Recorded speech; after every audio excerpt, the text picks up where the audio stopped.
작년에 은퇴 장로님, 권사님들 모시고 동부 관광을 우리가 갔었죠. 갔다가 그 DC에서 한국전쟁 참전용사 기념관 Korean War Veterans Memorial에 우리가 갔는데 굉장히 뜻깊은 방문이었던 것 같습니다. 거기에 보니까 한국전쟁, 6.25 한국전쟁에 참가한 미군의 희생자 수가 적혀 있었어요.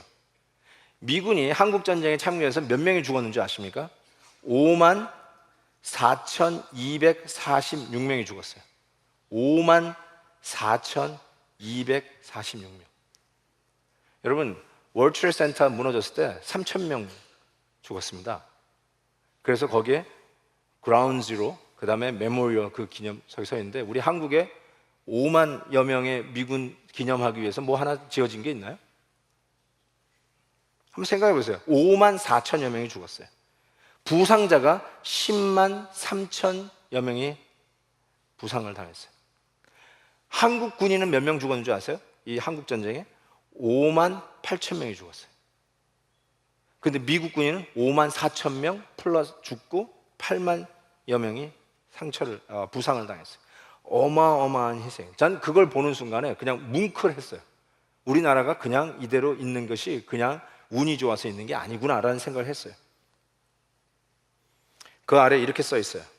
Our nation honors her sons and daughters who answered the call to defend a country they never knew and the people they never met.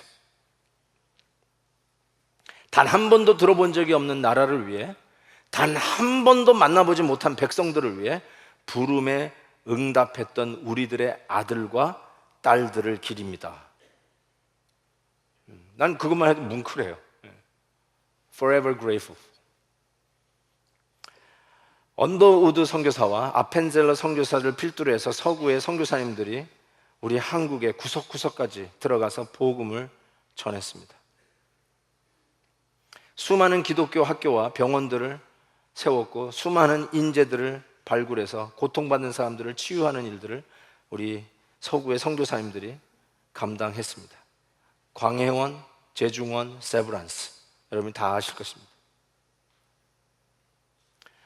그런 일들을 통해서 한국에 1907년에 평양 대부흥이 있었습니다. 이 일을 통해서 수많은 하나님의 백성들이 우리 땅에서 일어나 오늘 우리에게까지 일어났다고 저는 생각합니다. 이번에 한국에 그 선교 이사회가 있었는데요. 그게 상암동에 있었어요. 굉장히 가깝죠. 그 외국인 선교사 양화진 묘하고 아주 가까운 데 있었습니다.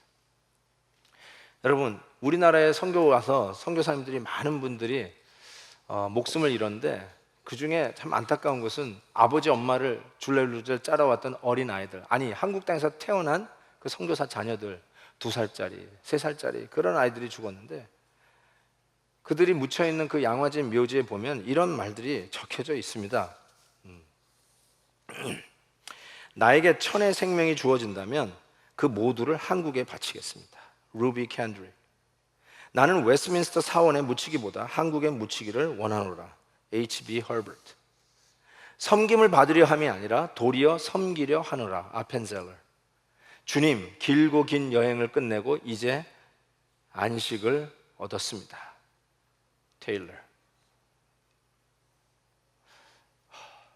저는요, 나에게 복음을 전해준 우리 부모님에서부터 나에게 왔는 줄 알았어요. 그냥 제가 2대째니까 부모님이 전해준 복음을 받았어요. 근데 그게 아니더라고요.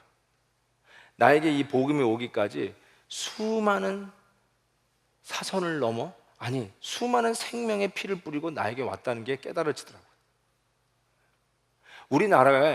우리나라로 있는 것이 수많은 젊은이들, 우리나라 처음 들어본, 이름도 모르고 그게 지구 땅에 있는 나라인지도 모르고 와서 그 생명을 버리면서 싸워준 그 이름 모를 사람들 때문에 우리가 여기 있듯이, 우리가 예수 그리스도의 복음을 받고 오늘도 이렇게 기쁘고 감격스럽게 예배를 드리는 이유는 수많은 생명이 우리 앞에 뿌려져 있다는 사실 앞에서 우리가 조금 엄숙해져야 돼요.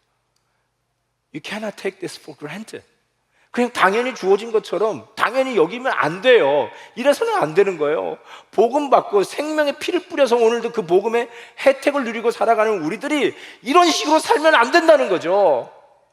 복음이 복음되게 해야 되고, 생명의 사선을 넘어 우리까지 왔던 그 복음이 이제 내 선에서 턱 막혀가지고 내 뒤로는 흘러가지 못하는 복음의 강이 되었다면, 우리가 정말로 다시 한번 이 복음 앞에 제대로 한번 서야 된다는 사실을 깨닫게 됩니다.